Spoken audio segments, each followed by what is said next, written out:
Dando continuidade às nossas revisões de conteúdo, vamos agora para a unidade 3, gestão de transporte.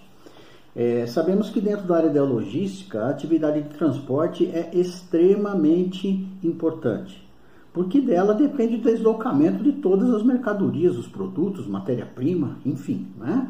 Não teríamos nem como falar em logística se não falássemos em transporte, se não tivéssemos transporte. O sistema de transporte é muito importante, porque proporciona crescimento de indústrias, desenvolvimento de regiões, geração de renda, não é? Permite a competitividade no mercado global também, e por aí vai. Um sistema de transporte eficiente também proporciona vantagem para as regiões que são atendidas, né? Como a redução dos preços, o acesso a matérias-primas com custos mais baixos e um desenvolvimento local sustentável, né? De posse de um sistema de transporte eficiente, a indústria instalada em uma região pode alcançar distâncias maiores a custos aceitáveis, permitindo-se assim que ela possa disputar novos mercados, aumentando sua carteira de clientes e estimulando o seu desenvolvimento. Estas vantagens também podem ser acompanhadas de desvantagens, como o fato de concorrentes externos poderem disputar o mercado local com a indústria da região. Da mesma maneira que você utiliza o transporte para adentrar em outras regiões, para conquistar novos mercados, entenda que o inverso também se aplica, né? Empresas destes outros mercados também podem avançar, digamos assim, sobre o mercado da sua região, né? Quando tratamos de transporte, devemos discutir os diversos modais de transporte, ou modos de transporte, chamem como quiser, né? Em essência, os modais de transporte são os diversos tipos de transportes que temos disponíveis para realizar o manejo dos produtos, dos insumos, né? Produtos acabados, matéria-prima, enfim. Nós temos vários tipos de transporte, vários tipos de modais, né? Vamos falar primeiro do modal marítimo, que é o transporte realizado por meio de navios ou de barcas oceânicas, em mares ou em oceanos que necessitam de portos, para que seja possível a carga e a descarga das mercadorias. Percebam então que, além da situação do veículo em si, vamos chamar assim, do barco, né, do navio, precisamos também de um aporte em terra, que são os portos, né? Esse modal apresenta ainda dois tipos de transporte distintos, né? O transporte de cabotagem e o de longo curso. Cabotagem é o transporte realizado entre portos em um mesmo país. Você imagina na costa brasileira, por exemplo, um navio saindo do Porto de Santos, indo, por exemplo, para um porto no Paraná, ou indo para um porto no Rio Grande do Sul, ou vice-versa, né? E o transporte de longo curso é o transporte realizado entre diferentes portos de diferentes países, né? Um segundo meio de distribuição, modal de distribuição, seria o fluvial. Se assemelha em algumas coisas com o marítimo, né? É o transporte realizado em rios, podendo ser feito apenas dentro do país, ligando portos internos, denominados navegação nacional, ou envolvendo outros países, e da mesma forma que o marítimo também ser chamado de navegação de longo curso. Basicamente, tudo que foi mencionado para o modal marítimo é válido para o modal fluvial. Neste modal, o transporte pode ser feito por navio, mas é mais usual, né, que seja feito por meio de comboios de barcaças, onde uma é motorizada, ou puxa ou empurra o comboio como um todo, né? Um terceiro modal já bem conhecido, e que nós somos muito carentes em nosso país, né, é o modal ferroviário, que é o transporte realizado por locomotivas e vagões na forma de trens, trafegando sobre estruturas específicas, denominadas de trilhos, né?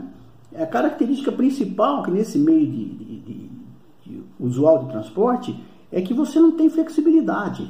O trem tem que seguir o trilho. Ele não tem como se desviar, não é? Ele é adequado para o transporte de matérias-primas, de produtos semi-acabados e acabado de médio e baixo valor agregado, para trajetos de grandes e médias distâncias. Um quarto sistema seria o modal rodoviário, que é o mais usual em nosso país, né?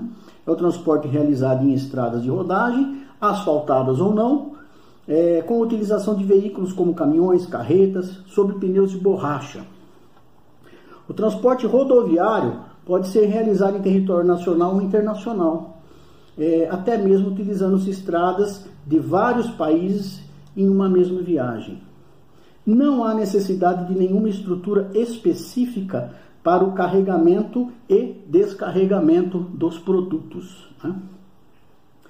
Um quinto modal seria o dutoviário, que é o transporte realizado em tubulações que podem estar localizadas em terra ou submersas em mares, oceanos, rios, lagos, né? Esse modal de transporte é uma das formas mais econômicas de transporte de grandes volumes, principalmente os derivados de petróleo, líquidos e gasosos.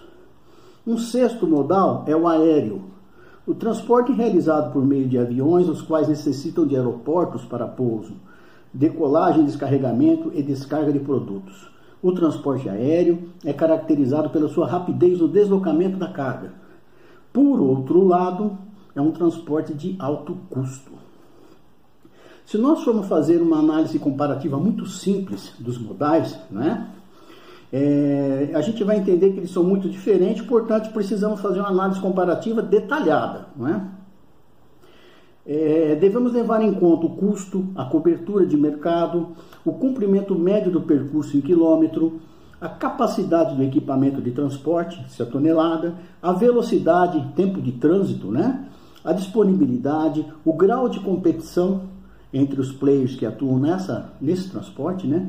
Número de oferta de prestadores de serviço, no caso, né?